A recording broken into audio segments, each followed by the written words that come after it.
Is your radio station stuck in a rut when it comes to visualization?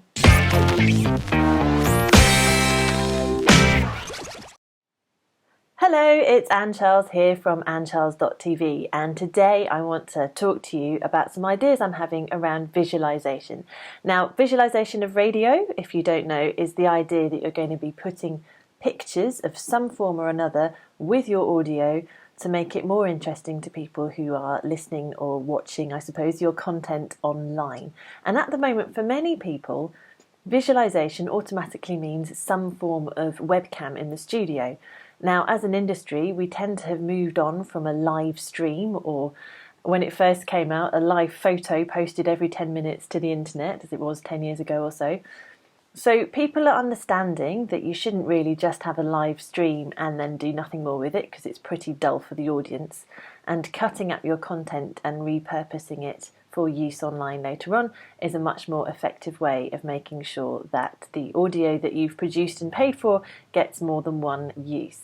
However, I think as an industry we've got a bit stuck in that idea, and we're not thinking widely about what else you can do to visualize your audio. So I have got 3 main themes and ideas for you to have a think about, so that you can start experimenting and innovating a bit more with what you're doing online. So the first one is, why not animate what you're doing instead of relying on a feed from the studio? Imagine that you have had all of your studio cameras broken, or you're somewhere where you're not allowed to use cameras for whatever reason, but you still want to have something pictorial to go with your audio. Well, in that case, animation can be quite useful. Christian O'Connell and his team posted a video recently of their weekly highlights, which was entirely animated. I don't know how they did it, but I would guess you could do something pretty similar using a presentation program like PowerPoint or Keynote. There's also a lady who runs My Vox Songs online, which is it's not a radio service, it's a song service for children, and she takes recordings of nursery rhymes and then puts them with her own animations and combines them together to make a quite popular YouTube channel in multiple languages now, which I'll pop a link to below so that you can go and have a look and get some inspiration. I'm just going to look at my list. There's also Ira Glass. I've talked about this before, but someone has animated some of the text that Ira Glass spoke online a while ago about the creative process and why people sometimes get stuck in their creative process. And in animating that by using words coming up to match the speech, but that were pictorially interesting, that then became an item that was shared multiple times and has become a thing in its own right, even for people who've got no idea that Ira Glass has got anything to do with radio. So animation is one technique that I would suggest that you investigate in some form in order to visualize your clips. The next thing that we can do to visualize our audio, and it's a technique which I think is massively underused in our industry, is audio slideshows.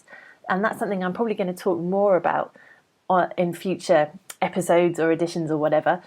But the idea that you can take some audio that you've edited, perhaps of a vox pop, perhaps of a soundscape, and then you add some pictures or some photographs to that. The key thing is to make sure that you start off with the edited audio first, and don't try and make the pictures match the sound and do it backwards. So make sure you start with the audio first.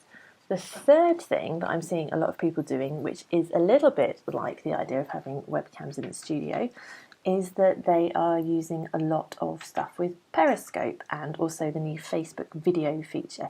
So I've seen a couple of people do this really well. Stephanie Hurst and Ian Lee are both, in their different ways, using their Periscope feed to give their listeners a behind-the-scenes view of what's going on in their radio studio.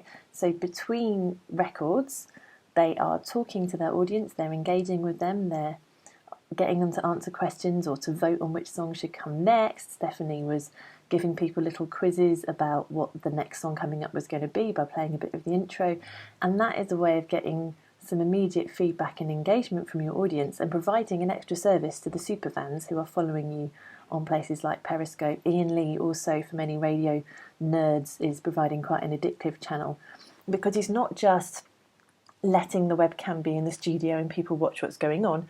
he's actually giving you another show within the show, because between records you're seeing him talk to his producer, and also remember that he and Stephanie are talking to you as the viewer.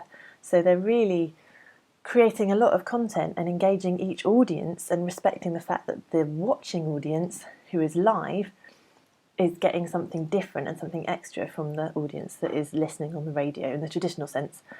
But crucially, they're not diluting what they're doing for each platform.